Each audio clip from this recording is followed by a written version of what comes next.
오늘 말씀의 제목이 주님 내 안에 나 주님 안에. 참 우리가 잘 알고 있는 말이고 느낌이지만 구체적으로 어떻게 살아야 되는지에 대해서 함께 묵상하는 그런 시간들이 되었으면 참 좋겠습니다. 우리 먼저 오늘 이 말씀을 보기 전에 같은 요한복음 15장 15절에 보면 이런 말씀이 있어요. 이제부터는 너희는 종이라 하지 아니하리니 종은 주인이 하는 것을 알지 못함이라. 너희를 친구라 하였노니 내가 내 아버지께 들은 것을 다 너희에게 알게 하였음이라. 이렇게 말합니다. 예수님께서 우리를 친구라 불러주십니다. 참 황송하고도 참으로 감격스러운 말인데, 친구라는 것은 1세기의 친구의 개념과 지금의 친구의 개념은 사뭇 다릅니다. 2000년 전에 성경이 기록될 때 친구란 말, 필로소란 말인데, 이 말은 지금의 그냥 학교 친구, 회사 친구, 동료, 교회 친구, 그런 친구의 개념보다 훨씬 깊고 강도 있는 것입니다. 친구라는 것은, 그 시대의 친구라는 것은 예를 들어 왕으로 비유하자면 왕의 친구라고 말하면 언제라도 왕 곁에 쉽게 다가설 수 있는 모든 허락을 받은 그런 존재입니다. 과거 1세기의 고대 제국의 왕들은 이 다른 나라의 위협이 있기 때문에 또 반란의 위협 때문에 늘 생명에 두려움이 있어요. 그래서 왕의 허락이 없으면 왕 곁에 올 수가 없습니다. 예를 들어 우리가 에서드스에 보면 에서드가 왕후가 되고 난 다음에 그 왕, 남편 아수에로 왕 곁에 가려고 할 때에 두려워서 못 나갑니다. 왕이 부르지 아니하였는데 나가면 그냥 죽을 수도 있는 거예요. 그런데 친구라는 존재는 그것을 극복한 친구입니다. 개념입니다. 왕이 자고 있을 때에도 무엇을 먹고 있을 때에도 과거에 사전에 이렇게 가겠습니다라는 그 예고 없이 언제라도 찾아가서 함께 할 수 있는 자가 친구예요. 그것이 고대 사회의 친구라는 단위의 개념입니다. 예수님께서 이 단어를 가지고 우리에게 말씀하시는 거예요. 이제 너희는 종이 아니라 나의 친구라. 종은 주인의 마음을, 뜻을 알지 못한다. 하지만 친구는 다 안다. 언제나 허락되었다. 이제 너희는 아버지의 뜻을 나로 말미암아 알기 때문에 너희는 종이라 하지 않고 친구라 불러주겠다라고 말합니다.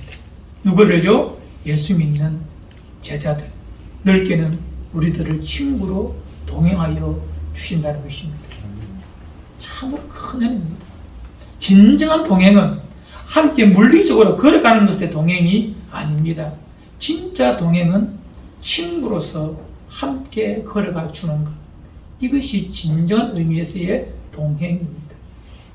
예수님 우리와 함께 하시겠다. 친구 되어 주시겠다. 동행하여 주시겠다. 그것이 바로 오늘 말씀을 이해하는 데 중요한 기반이 됩니다.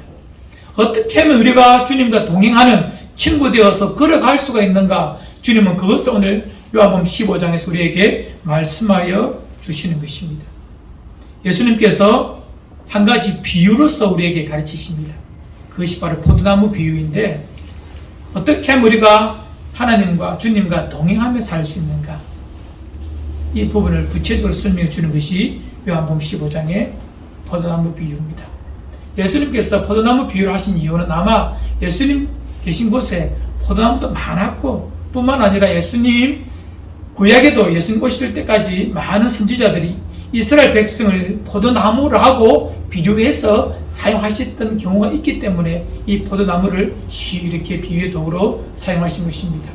뿐만 아니라 예수님이 제자들과 함께 가실 때에 포도원 곁을 지나가셨겠죠. 그리고 포도나무를 이렇게 가지치기도 하고 다듬는 농부를 보셨기 때문에 이미 익숙한 그 모습에서 이 비유를 하신 것 같습니다.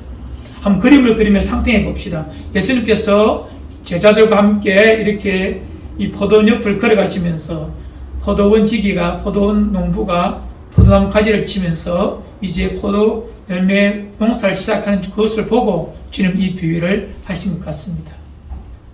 나는 포도나무고 너희는 가지다. 하느님 아버지는 그 포도원 농부이시다.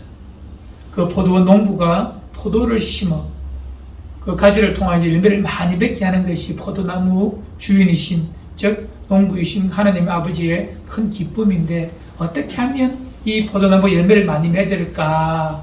그것을 가지고 이 땅인 하나님의 백성들, 제자들이 어떻게 생명 풍성한 삶을 살아낼 수 있을까?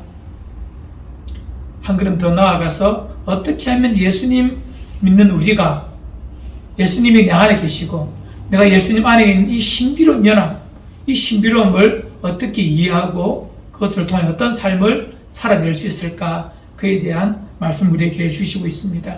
지난주에 여러분 그 방송을 통해서 설교 들은 분 계시겠지만 여러분 지난주에 우리가 예수님께서 우리의 양의 문이 되어주셔서 목자이시만 양의 문이 되어주시고 그 양들은 그 문을 들어오며 나오며 구원을 얻고 또 뭘 얻는다 했죠? 꼴을 얻는다고 했습니다.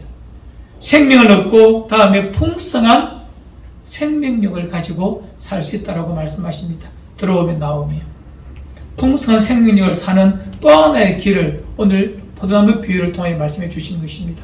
어떻게 하면 생명력 풍성한 가지로 열매 많이 맺는 삶을 살아낼까? 이것에 대한 말씀을 함께 나누기를 원합니다. 우리 몇 가지 선 이해가 필요합니다. 이 말씀을 이해하기 전에. 왜 우리 주님께서 이스라엘 백성을 포도나무로 이렇게 비유하셨는가? 구약 성경에 보면 많은 부분 이스라엘 백성을 포도나무로 이렇게 비유해서 말씀하십니다. 왜냐하면 이 포도나무 가지고 있는 이 나무로서의 특별한 특징들이 있습니다. 그것을 아시고 이스라엘 백성을 포도나무로 비유했다는 것입니다. 한 가지 읽어드리겠습니다. 에스겔서 52장 2절로 4절 상반절에 보면 이런 말씀이 있습니다. 에스겔서 15장 2절로 4절의 상반절. 인자야, 포도나무가 모든 나무보다 나은 것이 무엇이냐? 숲속의 여러 나무 가운데에 있는 그 포도나무 가지가 나은 것이 무엇이랴? 그 나무를 가지고 무엇을 제조할 수 있겠느냐? 그것으로 무슨 그릇을 무엇을 만들 수 있겠느냐? 불에 던질 땔감이 될 뿐이라. 포도나무는 뭐냐면 그 나무를 가지고 집을 지을 수도 없습니다. 우리가 알고 있는 포도나무를 상상하셔도 전혀 다르지 않습니다. 그 나무를 가지고 화려하게 집을 지을 수도 없고 또 건축물의 자재로도 쓸 수가 없습니다. 왜냐하면 단단하지가 못하기 때문에 그래요. 그 포도나무의 유일한 가치는 포도 열매를 맺는 것입니다. 그것도 많이 맺는 것입니다. 그 외에는 다른 용도가 없습니다. 왜 하나님은 이스라엘 백성을 포도나무로 이렇게 비유했을까요? 너희에게 가치로움은 뭐냐? 하나밖에 없다. 바로 열매 맺는 것뿐이라는 것입니다. 열매 안 맺으면 아무 소용이 없다는 것입니다. 그만큼 포도나무 가지 우리는 열매 맺는 것이 너무 중요합니다. 그리고 또 하나 우리 2절에 보면 이런 말씀이 있어요. 물은 내게 붙어있어 열매를 맺지 아니하는 가지는 이런 말씀이 있습니다. 그리고 여기서 하나의 의문이 있어요. 붙어있으면 나무에 가지가 붙어있으면 열매를 많이 맺잖아요. 그런데 왜 2절에 보면 내게 붙어있어 열매를 맺지 아니하는 가지라고 이렇게 설명하고 있을까요? 이 부분 우리가 농사를 지어보신 분은 잘 알 겁니다. 봄에 가면 이 포도뿐만 아니라 과실수를 보면 봄에 갑자기 싱싱하게 가지가 쭉 올라옵니다. 우리 권사님은 잘 아시죠? 전에 살았어. 아직 포도농사 시작하기 전에 갑자기 봄이 되니까 생명력 있는 가지들이 쭉 올라옵니다. 그런데 그 가지들을 키우는 것이 아니라 농부는 다 잘라버립니다. 얼마 전에 한 3년 전에 있지 않습니까? 마트에 가보니까 보도 덧도 못한 포도가 있어요. 사이머스켓이라는 포도가 있어요. 먹어보니 너무 맛있어요. 가격도 진짜 비싸요. 그것이 딱 등장하자 모든 포도는 뒤로 다 물러섰습니다. 너무 그게 뛰어나고 맛이 좋았어요. 또 가격도 너무 비쌌어요. 그런데 3년째 되는 것이 올해입니다. 올해에, 그러니까 2022년입니다. 2022년에 엄청난 양의 이 샤인머스켓이 나오리라고 사람들이 기대했지만 의외로 나오기는 많이 나왔지만 그 퀄리티가 형편이 없었어요. 많은 사람들이, 포도농사 하시는 분들이. 왜냐 하니까 이 샤인머스켓을 심어서 첫 해, 둘째 해는요, 이 샤인머스켓 포도나무가 자기가 죽으려고 하니까, 금방 태어나서 이제 열매 맺기 시작하니까 자기가 살려고 열매를 많이 맺었다는 거예요.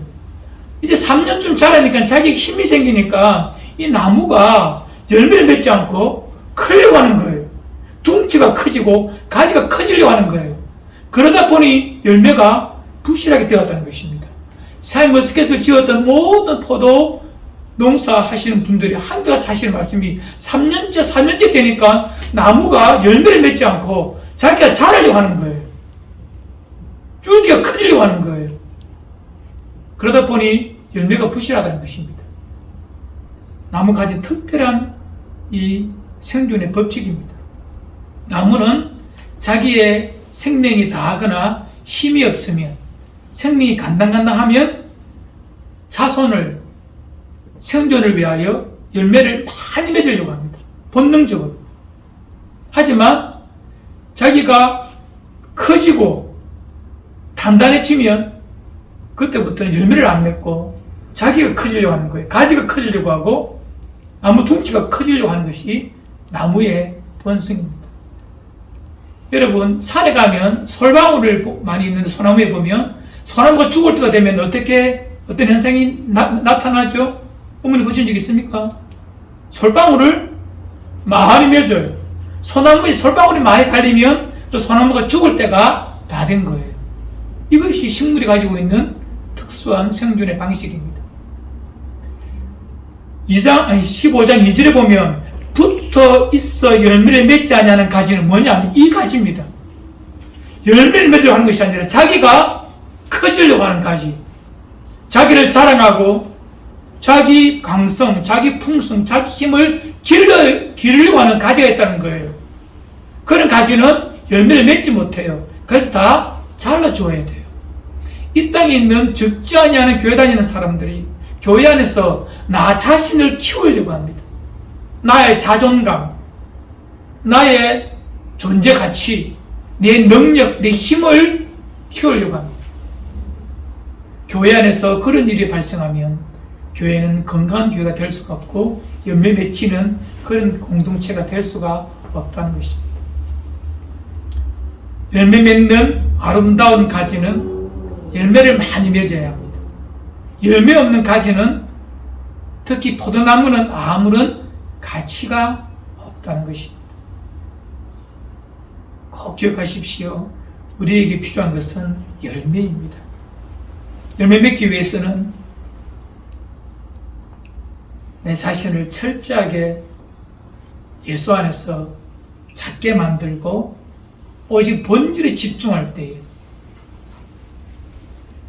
포도나무에 붙어 있으려고, 나중에 나오겠지만 어떻게 하면 더 많은 진행을 공급받아서 건강하게 열매 맺어내어 하나님 아버지 앞에 영광을 돌릴까, 그것을 고민하는 사람이 참으로 건강한 이 땅의 그리스도인입니다.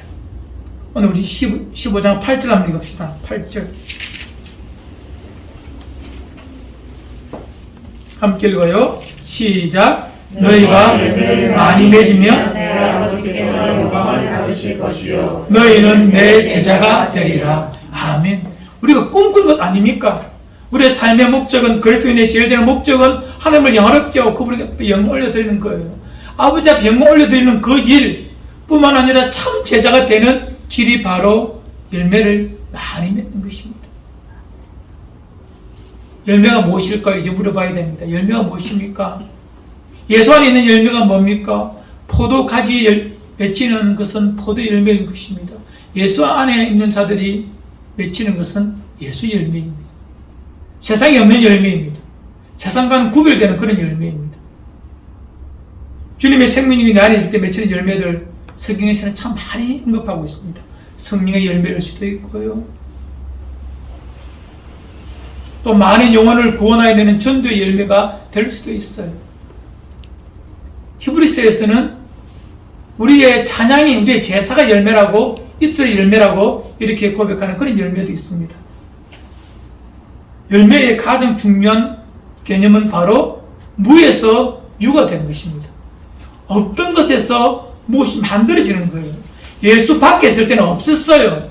그러나 예수 안에 있을 때 무엇이 새롭게 만들어지는 것, 그것을 열매라고 보시면 됩니다. 예수 없는 자에게는 기다릴 수 없는 것, 그러나 예수 때문에 맺혀지고 내 삶의 생명력으로 나타나는 그 모든 것이 열매가 될 수가 있습니다. 바라기는 이 열매만이 먼 훗날 내가 주님 앞에 설 그때에 내 삶을 평가하는 유일한 도구가 됩니다. 이 땅에서 가졌던 명예, 권세, 능력은 하나님 앞에 가면 nothing, 아무것도 아니지. 다 사라지는 것입니다. 그러나 예수 안에 맺었던 열매는 주님 앞에 갔어도, 하나님 아버지 앞에 갔어도, 우리의 삶을 셈하는 그분 앞에 갔어도 무엇을 하였느냐라고 인정받을 수 있는 그 무엇이 된다는 것입니다. 성령 9가지 열매를 보십시오. 사랑, 희락, 화평, 오래 참음, 자비, 양성, 충성, 온유, 절제, 이런 것들 내 마음에 맺는 것들 아닙니까? 세상에서는 그것을 가치롭게 보지 않지만 예수 안에 있는 우리에게는 가장 가치롭고 보배로운 것이 이런 열매들입니다. 우리 마음에 있는 열매들입니다. 이런 것들 가지고 주님 앞에 간다니까요. 목사의 신분 가지고 가는 것이 아니라 얼마나 큰 교회를 섬겼느니 이 가지고 하는 것이 아니라 나쁜 것은 아니지만 주님 앞에 가서 별 의미 없는 가벼운 것이에요. 내 마음에 만들어 놓은 예수 열매, 성령이 만들어 놓은 성령의 열매, 이것을 가지고 간다는 것, 가장 가치롭고 복된 삶인 것입니다. 이제 어떻게 하면 그 열매를 많이 맺을 수 있는 실질적인 방법을 오늘 주님께서는 말씀하여 주십니다. 어떻게 하면 많은 열매를 맺지요? 3절에 이런 말씀이 되어 있습니다.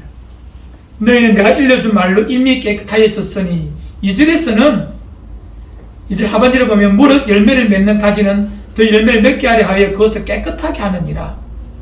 2절과 3절에서 우리가 알 수 있는 것은 뭐죠? 열매 맺기 위해서는 가지가 어떻게 해야 된다고? 깨끗해요. 성결해요. 어떻게 성결하느냐? 당연히 말씀으로 성결해진다고 되어 있습니다. 말씀과 기도로 우리가 거룩해진다는 것 알고 계시죠? 성도의 거룩함은 말씀과 기도로 날마다 내 영혼과 내 삶을 비추어 보고 활력 있는 그 날선 검으로 우리의 원한 부분, 악한 부분을 말씀의 칼로 다 이렇게 다듬어가는 것, 이런 것들입니다. 말씀이 우리를 새롭게 하고 정결케 하는 것입니다. 그래서 예수 믿는 자들에게 가장 아름답고 복된 시간이 있다면 아침에 일어나서 말씀을 내 안에 품어보고 그 말씀을 엎조리고 묵상하고 하루를 시작하고 살아가는 것, 이것만큼 복된 것이 어디 있겠습니까? 다시 말씀 처음으로 돌아갑시다. 여러분 열매들려면 내가 노력해서 되는 거 아닙니다. 가지는 아무리 노력해도 스스로 생명을 열매를 맺을 수는 없습니다. 가지에 포도송이가 맺히기 위해서는 붙어있는 그 포도나무에서 뿌리에서 진흙이 올라와서 열매가 맺혀지는 것이지, 나무가 무엇을 해서 열매 맺혀지는 것은 아닙니다. 나무가 할 수 있는 유일한 것은 그 가지가 할 수 있는 것은 나무에 붙어 있는 거예요. 붙어 있기만 하면 됩니다. 어떻게 붙어 있는다고? 깨끗하게 붙어 있는 거예요. 아니면 깨끗하지 않으면 제대로 붙어 있을 수가 없어요. 계속 부러지고 떨어져 나가려고 한다는 것입니다.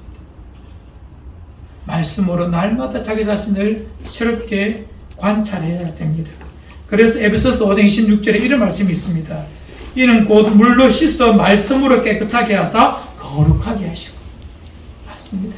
말씀만 우리를 깨끗하게 합니다. 말씀은 빛이시기에 그 빛 가운데 우리의 삶을 드러내면 험악함이 보이고 초함이 보이고 악함이 보이고 죄스러움이 보입니다. 이런 것들을 알뜰하게 믿음으로 도려내는 우리의 결단, 이것이 열매케 하는 것입니다.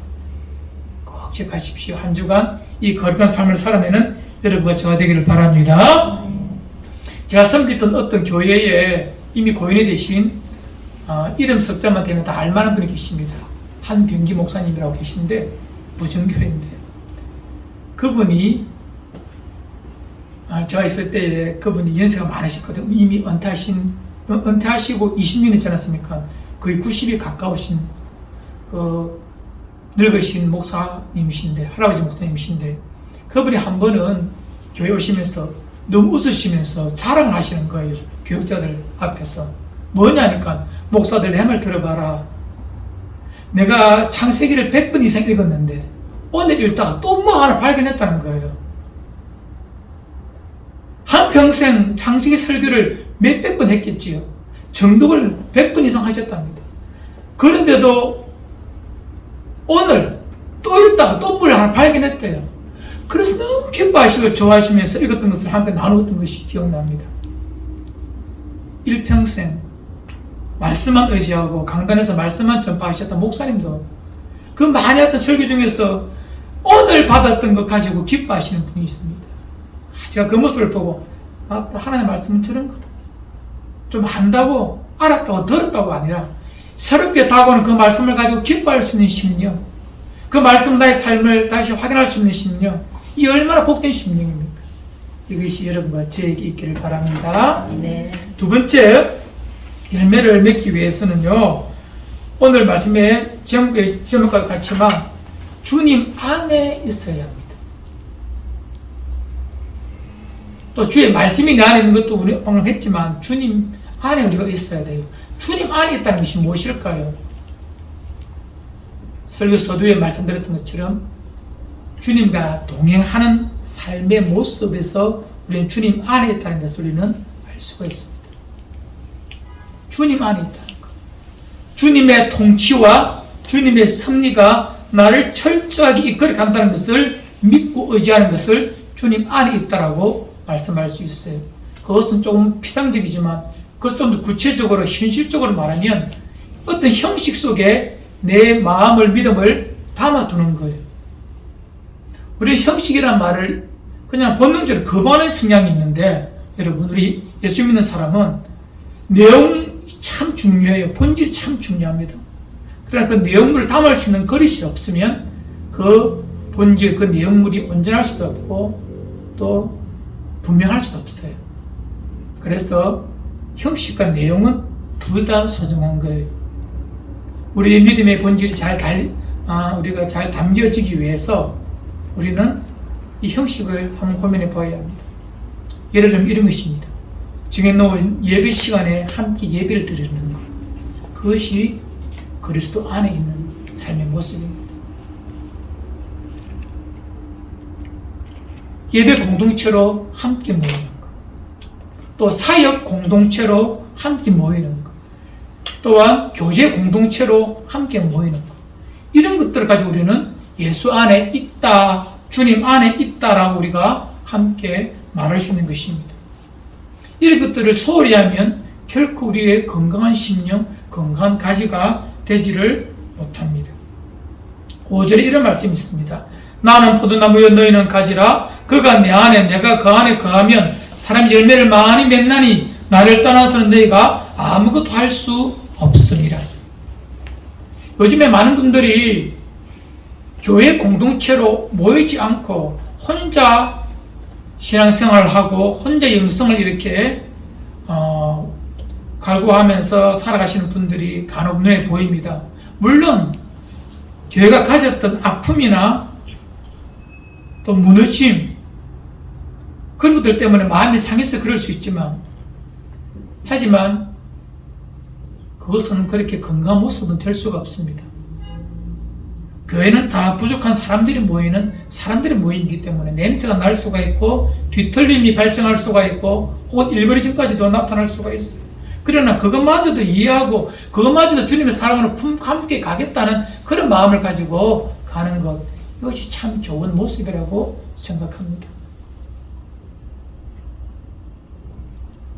교회 공동체 안에 있다는 것, 예배로 함께 모이고 한 가지 또한 교회에서 이루어지는 그 공동체가 하는 사역에 동참하고 뿐만 아니라 교제하면서 서로의 아픔, 기쁨을 함께 공유하면서 함께 나눠주는 것, 이런 것들을 가지고 우리는 그가 주님 안에 있다 이렇게 말할 수가 있는 것입니다. 가치적인 곳에 우리의 마음을 담을 수 있는 것, 이런 것들이 참 소중하다는 것입니다. 또한 우리가 한 번 더 이거 한 번 더 읽어봅시다. 우리 7절입니다. 시작. 너희가 내 안에 거하고 내 말이 너희 안에 거하면 무엇이든지 원하는 대로 구하라. 그리하면 이루리라. 그래서 우리가 좀 착각할 것이 있는데 원하는 대로 구하라. 그래야만 이루리라. 원하는 것이 무엇이죠? 그냥 뭐 도깨비 방망이처럼 뭐 달라 그건 말씀을 1차원적으로 보고 문자적으로 보는 것이죠. 앞뒤 문맥을 보면 무엇이든지 원하는 대로 구하라. 무엇이든지 원하는 대로 구할 수 있다. 누구에게요? 하나님께 구할 수 있다. 주님께 구할 수 있다. 이런 것은 풍성한 교제를 뜻하는 거예요. 내 마음에 있는 아픔, 슬픔까지도 원망까지도 다 할 수 있는, 원하는 모든 것, 내 마음에 있는 모든 것을 다 알을 수 있는 그런 교제의 풍성함에 거하라. 그런 의미로 이 말씀을 이해해야 합니다. 내 욕심들을 막 구해라. 다 주신다. 그건 기독교일 수도 없고 그런 것은 또 성경에서도 나타냈지 않아요. 하나님께서 우리의 필요를 따라 주시는 것은 분명히 있지만 원하는 대로 구하라. 그것은 네 바라는 대로 다 주겠다는 말씀이 아니라 네가 무엇이든지 나와 교제할 수 있고 무엇이든지 나와 함께 할 수 있다는 그런 의미입니다.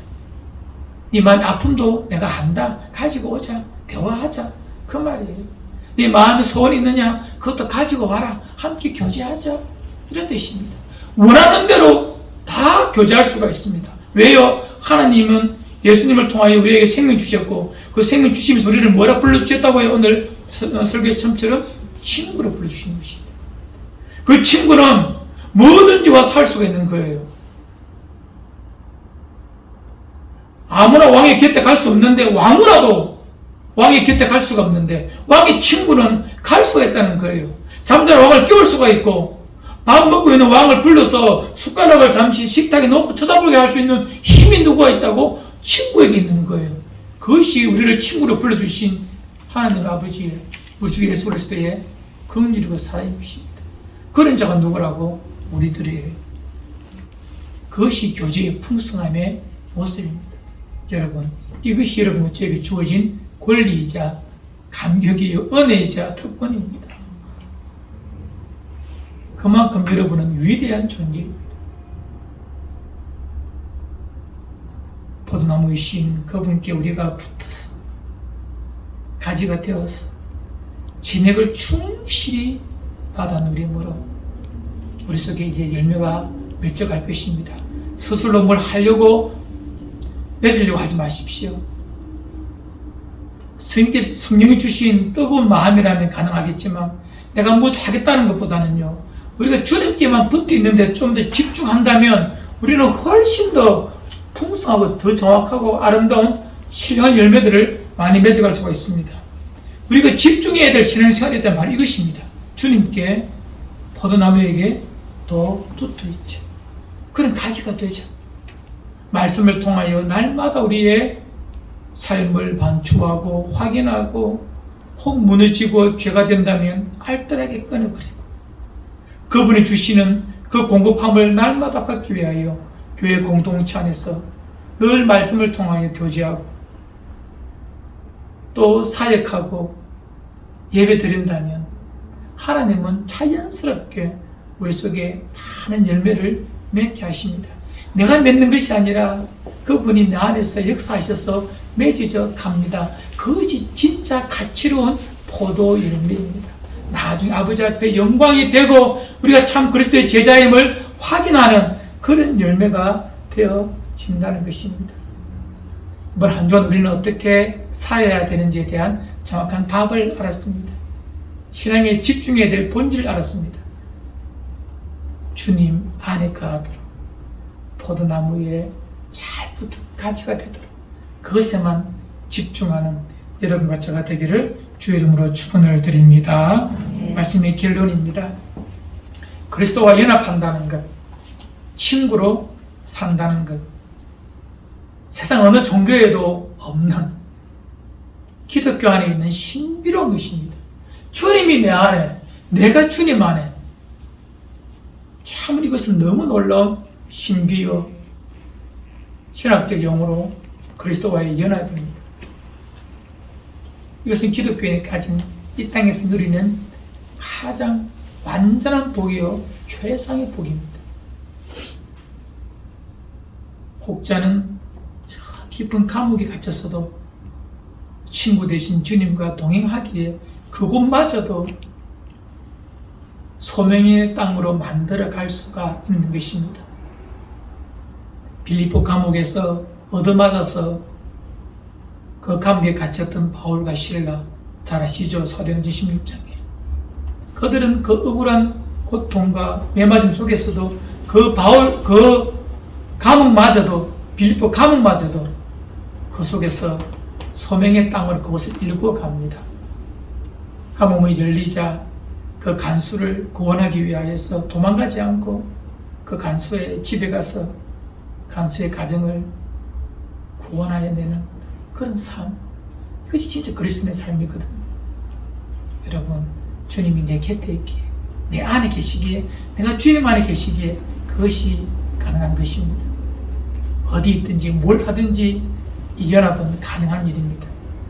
이번 한 주간도 이 연합 안에, 그리스도가 내 안에, 내가 그리스도 안에 있는 이 복되고 신비로움을 마음껏 누리시고 다음 주간, 그 다음 주간에 좀 더 풍성한 삶을 주님 앞에 올려드릴 수 있는, 열매를 올려드릴 수 있는 여러분과 저가 되기를 주님의 이름으로 축원해 드립니다.